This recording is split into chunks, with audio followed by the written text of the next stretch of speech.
Ya Allah, apa nak jadilah orang kita ni. 3 negro dia seorang. Kita laki-laki tengok negro pun takut. Dia perempuan takut, tak takut tidur elok je tuan-tuan. Gotong royong kerja sama elok. Apa yang penting kerja sama. Hei ya Allah, apa nak jadilah. Kak ni yang mana ada anak dara ni bagi kahwin lah kak.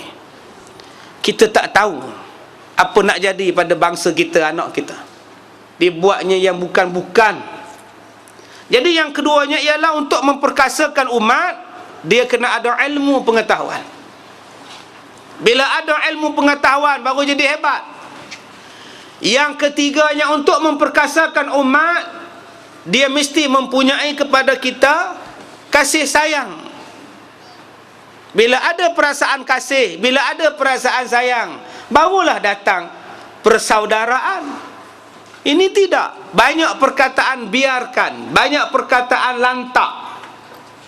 Dengar ceritanya dia sakit je, biarkan dia rasa. Lantak dia, padan muka dia.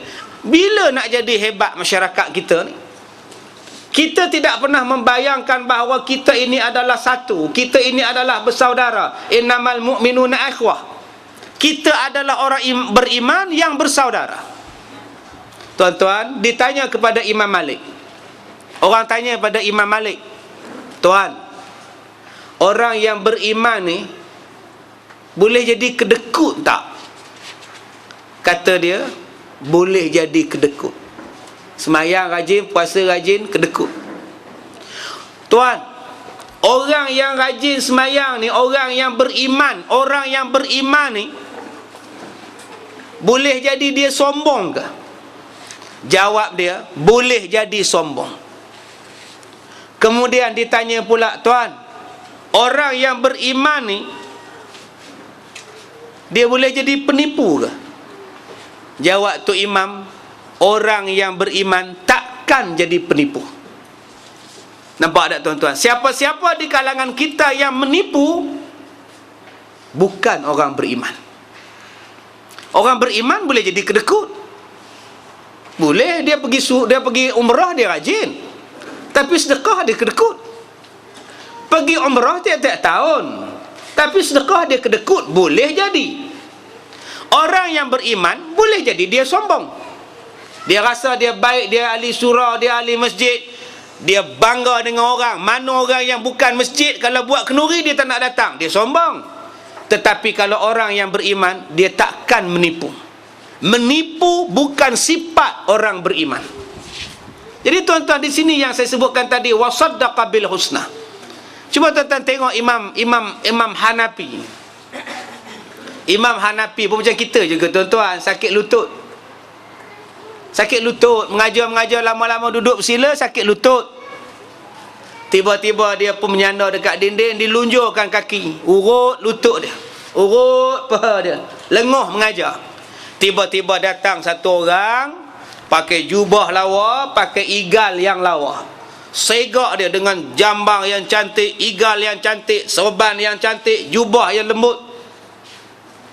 Imam Malik bila tengok orang macam ni datang, dia pun duduk bersila balik. Dia tak nak lunjur, sebab tak hormat pada orang melunjurkan kaki. Tuan-tuan tahu laki-laki ni tanya apa pada dia? Laki-laki ni tanya, tuan, semayang maghrib tu bila? Soalan dia. Kata Imam Malik, semayang maghrib tu bila matahari dah tenggelam, itu maghrib lah. Dia kata, tuan, kalau matahari tak tenggelam-tenggelam, semayang maghrib tu bila? Maka Imam Malik pun, dia kata, sampailah masa aku untuk lunjur balik. Tadi dia bersila sebab dia hormat orang tu pakai hebat. Tapi nengok soalannya bodoh, dia lunjur balik. Eloklah aku nak lunjur balik. Rupanya tak sihat tuan-tuan. Apa yang saya nak sebut pada tuan-tuan? Yang saya nak sebut ialah, bila kita berpakaian yang elok-elok, sebenarnya orang akan hormat kita sebanyak 70%. Bila tuan-tuan jaga penampilan tuan-tuan, 70% orang dah agak dah, tuan-tuan ni bagus. Sebab tu hari ni saya pakai lain sikit. Semalam saya forum, seorang buat dek saya, seorang pun tak layan, elok saya berjalan. Penyambut tetamu membagi buku atau cara yang tak ada bunga, tuan-tuan, elok datang. Menong saya ni. Dia tak cam Ustaz Kazim. Selalu berserobat. Bila dia kata Ustaz Kazim dah ada, mana dia? Tu dia baru datang AJK penyambut, tak kenal saya, lain rupa ni. Pasal apa? 70% orang akan beranggapan. Kalau tuan-tuan selekeh, begitulah pandangan orang. Tuan-tuan ni selekeh dalam hati. Macamlah kita masuk dalam kereta orang, tengok kulit kacang, kulit koci, botol mineral, pampers pun ada dalam kereta. Bila dia numpang kereta kita, apa yang dia faham kita? Dia faham kita adalah pengotor. Bila kereta kita bersih, wangi yang dia masuk dalam kereta kita, agak-agak dia makan koci, dia berani buang tak? Dia tak berani buang. Kalau kereta tuan-tuan kotor dengan koci, dengan kulit kacang, dengan air kotak, semua yang ada di lantai kereta, dia makan kacang, dia pun buang kacang. Sebab itu kalau kita nak tunjukkan manusia yang hebat, kita kena mulakan kita dulu. Nama inilah yang dipanggil sebagai akhlak. Nak memperkasakan ummah yang keempat, dia kena ada akhlak. Dan akhlak inilah yang telah ditunjuk oleh Nabi SAW. Liutammima makarimal akhlak. Nabi Muhammad datang untuk menyempurnakan akhlak. Tapi masalah kita sekarang, tuan-tuan, akhlak di mana? Masa tak pernah tepat. Masa tak pernah tepat. Akhlak apa? Janji tak pernah hanya betul. Akhlak apa? Kemudian suka kita ini tunjukkan kekuatan kita, kehebatan kita. Marah je kerja dia. Sedangkan Nabi dah pesan la taghdab 3 kali. La taghdab, la taghdab, la taghdab. Jangan marah, jangan marah, jangan marah. Orang yang marah, dia tak akan dapat menyelesaikan masalah. Berakhlaklah macam akhlak Rasulullah. Mana ada Rasulullah marah? Melainkan dalam bab agama. Isteri dia pecahkan pinggan, Nabi tak marah. Khadam dia lambatkan cari air, dia tak marah. Urusan dunia Nabi tak marah. Yang Nabi marah, yang Nabi tegur urusan agama. Kita sekarang ni terlalu banyak marah. Kereta bercala pun marah. Sedangkan kereta bercala boleh dicat. Pinggan, cawan, gelas pecah, kita marah. Sedangkan kita boleh ambil pinggan, gelas plastik lepas ini.